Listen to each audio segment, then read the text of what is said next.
Welcome in. I'm here with Matt Dunn of ePlan Advisors. And Matt, today we're going to talk a little bit about Social Security. What is the biggest mistake folks make when taking their Social Security? The biggest mistake, according to the Social Security Administration, is people take it too early. More people in this country will file early than wait to their full retirement age. That's what they say. What I see is where mistakes can be made is when a married couple both eligible for Social Security, depending upon the situation, depending upon how the other assets they have, is not allowing one of those Social Securities to really grow. Because the longer I wait, the more I get. And what happens is, what we like to do is, focus on not only right now, but what happens when someone passes away and to the Social Security. We lose one Social Security, we keep the higher of the two, we might, if that happens, we might just lost $25,000 in income in retirement, plus the tax implications of that. So that's where I see mistakes. People, first of all, they don't have a retirement income plan. Social Security is a big component to someone's retirement income plan, most people. There's no do-overs on that, really. So we want to make the right choice there. We don't, again, have any hard and fast rule, because some people, it makes sense for them to file at 62 early. Others, it doesn't. It just depends. What I ask people, they ask me, hey, what's the best time to file? Well, I want to see what else you have going on. We want to take a holistic look at it, because I don't want to leave money on the table, but I also don't want, especially if I'm married, to put my spouse, when I'm no longer here, in more, a difficult position where I could have done something. So it really is an important ingredient.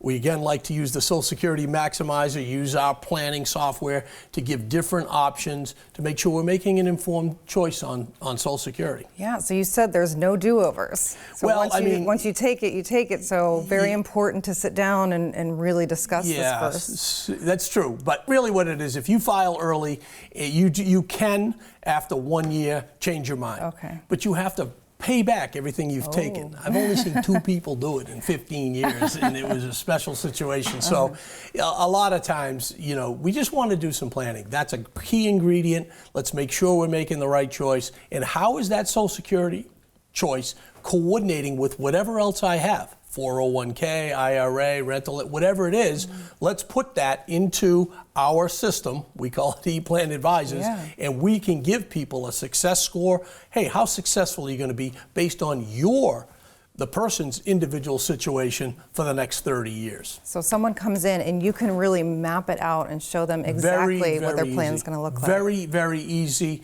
for most folks, because most of our clients are regular people. They're not billionaires and zillionaires. We've got regular folks that we deal with who've worked a long time, 40,000 hours on average. They've amassed whatever they've amassed. Doesn't matter how much it is. It's a lot of money to them, and they want to make sure that lasts.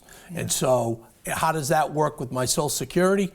How does that work with my pension, if I'm lucky enough to have one? How does all that stuff work together? We can map that out real easily for someone to understand. That's our goal, to understand what, peace of mind, security, however you define it, not me, and boom, that's what we can do. All right. Talk to me about the spousal benefits. Well, if spouse A is a high earner, and say their benefit was $3,000 a month at their full retirement age, and spouse B wasn't, and say but they were eligible for Social Security, say their benefit was $1,000 a month. Well, the spousal benefit, half of the higher earners is more than yours, you'll get an increase. So in that situation, the person with $1,000 would end up getting $1,500, and that's still available. Okay. And there's also sometimes divorced. If you were married for 10 consecutive years, didn't get remarried before age 60, you might be eligible to file on your ex-spouse. Yeah. Now, I've had people say, will that hurt my ex-spouse? And I say to them, do you want it to? They say, no, they're just kidding around, but it won't. Okay, so there's still some switching strategies that are available. And again, it can be a little bit confusing. Yeah. Let's put that into the planning and make the right choice. It's just a lot of information that most people just might not know. You don't know what you don't know, which is why would you be looking into that. Yeah, we should come and talk to you. That's what we do. It just starts with a conversation. Yeah, that's what we try to do. We try to do that. Well, folks, if you want to know more, if you want to know if you're on the right track, give Matt and his team a call today. Call the number on your screen. Thank you.